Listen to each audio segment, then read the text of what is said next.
আমি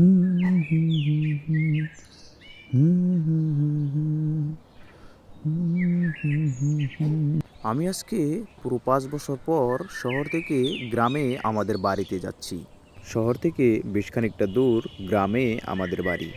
তবে রাস্তায় হেঁটে হেঁটে যাচ্ছি আর আমাদের গ্রামের এদিক ওদিক তাকিয়ে তাকিয়ে দেখছি।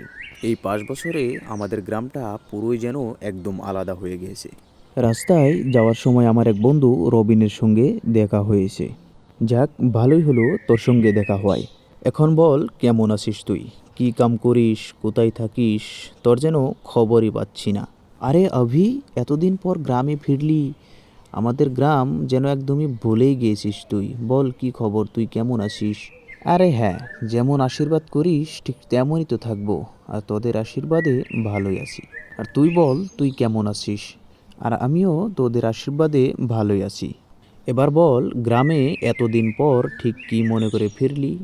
আর কি বলবো, এতদিন পর আমার এই গ্রামের কথা, তোদের কথা, বাবা মার কথা খুব মনে পড়ছিল। তাই কিছুদিনের জন্য গ্রামে আসলাম। যাক, ভালোই হয়েছে। এবার তাহলে তুই বাড়ি যা, আমি তোর সঙ্গে পরে দেখা করছি। আমি বাজার যাওয়ার জন্য বের হয়েছি।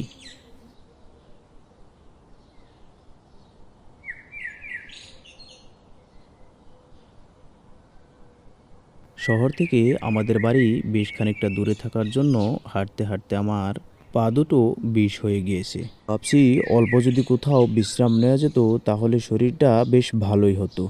যাক, ভালোই হলো, এত টাইম ধরে হাঁটার পর একটা বিশ্রাম নেওয়ার জন্য জায়গা পেয়েছি। এখানে অল্প টাইম বসে বিশ্রাম করে নিয়ে নেব। কিছু সময় বিশ্রাম করার পর বাড়ির দিকে আবারও হেঁটে হেঁটে যাচ্ছি।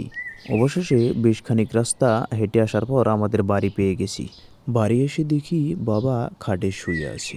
আমি ডাক দেওয়ার পর আমায় দেখে একদম অবাক হয়ে গেছে আর বলছে, আরে বেটা, তুই কেমন আছিস? কখন আসলি তুই? এই তো বাবা, এক্ষুনি আসলাম। আমি ভালোই আছি, তুমি বলো, তুমি কেমন আছো? হ্যাঁ, আমিও ভালোই আছি। তবে তুই কিছু না বলে হঠাৎ করে বাড়ি চলে এলি।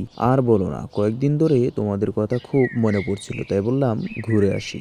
বেশ তো, ভালোই হয়েছে। আসছিস যদি কয়েকদিন থেকে যা এবার।